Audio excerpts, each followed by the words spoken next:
जीत और समृद्धि से भरा नया अध्याय शुरू हो रहा। अत्यावश्यक ईश्वरीय संदेश भूलकर भी इग्नोर ना करें।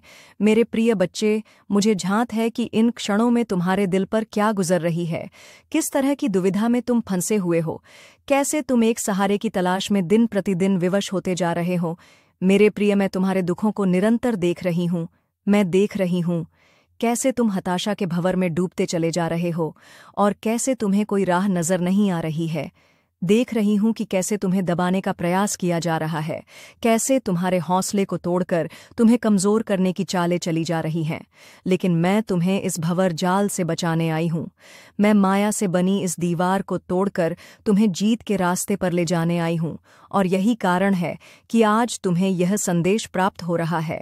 वास्तव में यह प्रकृति की आंखों से देखा जाने वाला एक संयोग है जो तुम्हारे साथ घटित हो रहा है। और अब जब तुम्हें यह संदेश मिला है तो यह प्रामाणिकता है कि तुम पर विशेष कृपा बरसने वाली है। अब काले बादल तने वाले हैं। अब बादलों की गड़गड़ाहट से वह तूफान शांत होगा जो तुम्हारे भीतर शोर मचा रहा है, और उसकी जगह पर एक खुशनुमा नया सवेरा अपना स्थान लेगा और तुम्हें यह जीत मिलकर रहे। यही सुनिश्चित करने के लिए तुम तक यह संदेश पहुंचा है। यही कारण है कि तुम्हें हर हाल में इस संदेश देश को पूरा अंत तक सुनना है। चाहे तुम कैसी भी परिस्थिति में क्यों ना हो, चाहे तुम पर कितने ही हताशा के बादल क्यों ना छाए हुए हो, चाहे तुम स्वयं को आत्मविश्वास रहित क्यों न महसूस कर रहे हो, उन क्षणों में भी तुम्हें इस संदेश को पूरा सुनना है। इसे बीच में छोड़कर जाने की भूल नहीं करनी है। एक बहुत बड़े योजना के बहुत बड़े संघर्षों के बाद मिलने वाले परिणाम के रूप में तुम्हें प्राप्त हो रहा है।